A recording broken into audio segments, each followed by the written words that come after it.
Bismillahirrahmanirrahim. Assalamualaikum warahmatullahi wabarakatuh.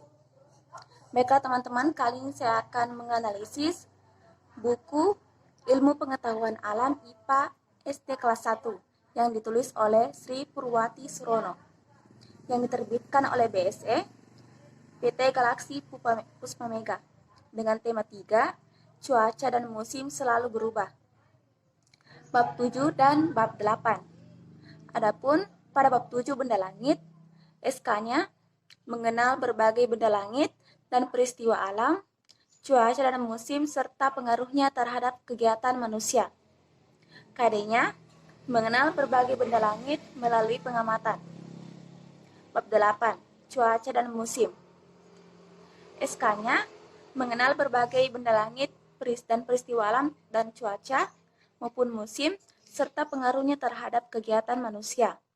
KD-nya membedakan pengaruh musim kemarau dengan musim hujan pada kegiatan manusia. Nah, adapun yang akan kita analisis yaitu mengenai standar isi dan cakupan 3 ranah dan tampilan isi buku. Baiklah. Nah, yang pertama yaitu standar isi. Standar kompetensi atau SK dan kompetensi dasar atau KD IPA di SD atau MI merupakan standar minimum yang secara nasional harus dicapai oleh peserta didik dan menjadi acuan dalam pengembangan kurikulum di setiap satuan pendidikan. Standar kompetensi dan kompetensi dasar menjadi arah dan landasan untuk mengembangkan materi pokok, kegiatan pembelajaran, dan indikator pencapaian kompetensi untuk penilaian.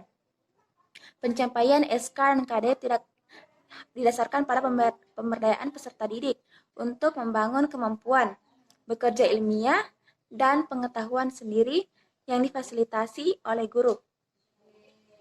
Dalam buku IPA 1 karangan Sri Purwati, standar kompetensi dan kompetensi dasar tidak tercantum.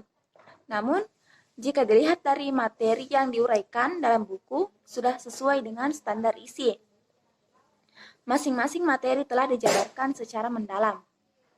Dalam standar isi, standar kompetensi untuk IPA kelas 1 semester 2 adalah mengenal berbagai benda langit dan peristiwa alam, cuaca dan musim, serta pengaruhnya terhadap kegiatan manusia. Standar kompetensi tersebut dalam buku dibagi menjadi 2 bab, yakni bab 7 dan benda langit dan bab 8 cuaca dan musim. Materi dipisah menjadi 2 bab yang dianalisis, yaitu sehingga materi yang disajikan lebih spesifik antara kompetensi dasar dan dalam standar isi,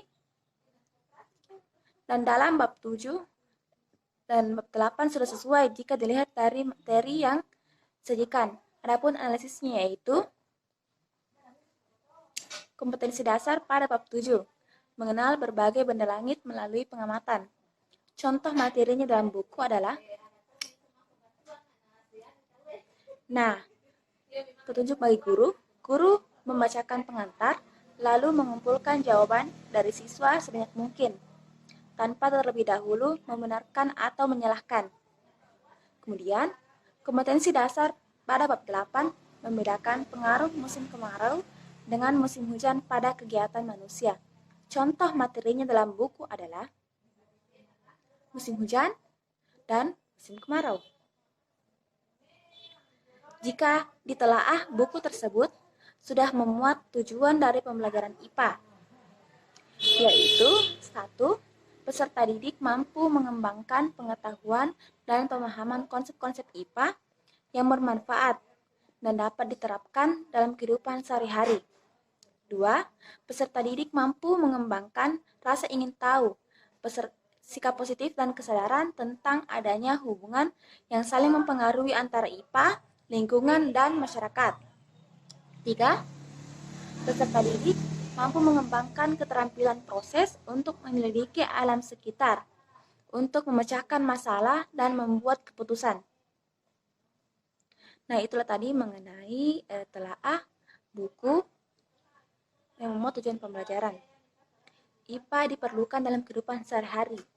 untuk memenuhi kebutuhan manusia melalui pemecahan masalah-masalah yang dapat diidentifikasikan. Penerapan IPA perlu dilakukan secara bijaksana agar tidak berdampak buruk terhadap lingkungan. Di tingkat SD maupun MI diharapkan ada penekanan pembelajaran selintas yaitu sains, lingkungan, teknologi, dan masyarakat. Nah, yang diarahkan kepada pengalaman belajar untuk merancang dan membuat suatu karya melalui penerapan konsep IPA dan kompetensi belajar ilmiah secara bijaksana. Adapun yang akan kita analisis berikutnya yaitu cakupan 3 ranah, yaitu ranah kognitif, afektif, dan psikomotorik.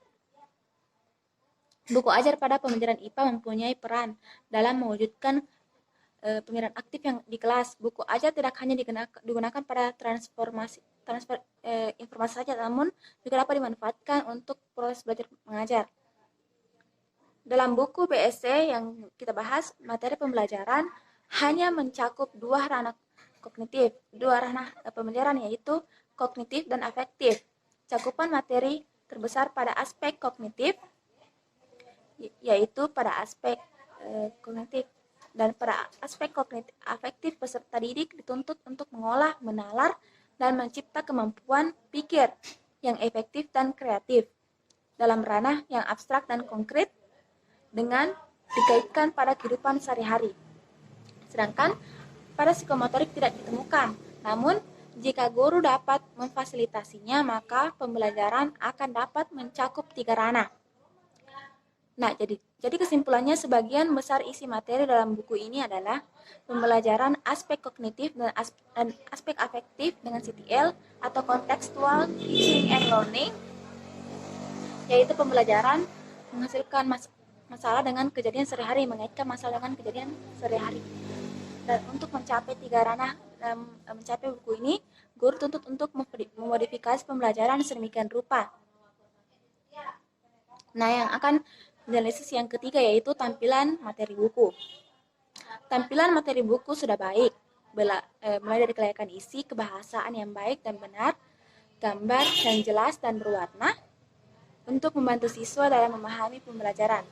Nah, isi materi dalam pembelajaran ini sesuai dengan perkembangan anak dan kebutuhan bahan ajar, serta sesuai dengan nilai moral dan nilai sosial. Pembelajaran IPA diharapkan mampu menjadi wahana bagi peserta didik untuk mempelajari diri sendiri dan alam sekitar, serta prospek pengembangan lebih lanjut dalam menerapkannya di dalam kehidupan sehari-hari.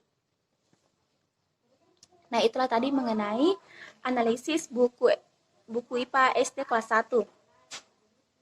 Sebenarnya masih banyak lagi buku yang dapat kita analisis jika tidak sesuai dengan KD, SK maupun tujuan pembelajaran. Baiklah, sampai di sini dulu pembahasan kali ini mengenai analisis buku SD. Nah, semoga bermanfaat bagi kita semua.